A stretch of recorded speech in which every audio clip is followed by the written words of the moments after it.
Okay, so let's just talk a little bit about the current version. So this is obviously a modular based system. So what that means is there'll be more features added over time. So currently we're just looking at finance, but we will add inventory, supply chain, manufacturing, and health features. So it's a fully featured ERP and MRP for DAOs. But for now, we're just focusing on finance. So if you actually look here, we can add our core contributors, you can add the amount, etc. You can add the services as talked about. You can also obviously archive services, which then allows them to be restored at a later point in time.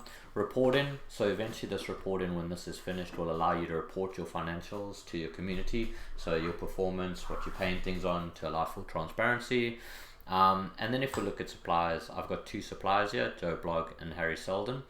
So what actually happens is these suppliers, we're going to call them contributors, we just haven't changed the naming yet, will actually be linked to users. So if I go into Pangolin here and I go into the settings, you can actually see that you'll have a bunch of users. So you can invite users, and those users will then have an actual role, multi-sig or community contributor. They'll then be linked to a supplier. So then that way, when those contributors issue their timesheets, they'll be able to log onto Pangolin DAO, but they won't actually be able to see all the other information. They'll only be able to, or manage it, they'll only be able to see the timesheets applicable to them. What you can also see here is there's a multi-sig, so you can add in the Pangolin multi-sig. And what this will do is this will actually then,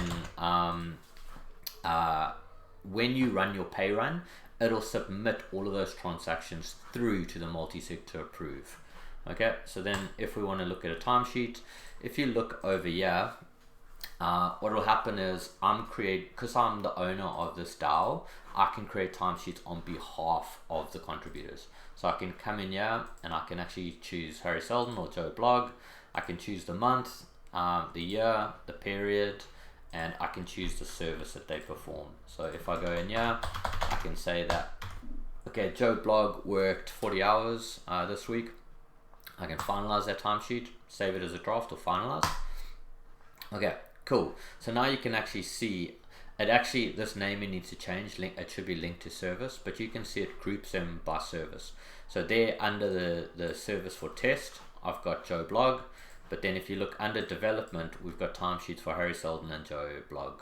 Okay, yeah, you can see Harry's has been approved and Joe's is finalized, and I can actually view it.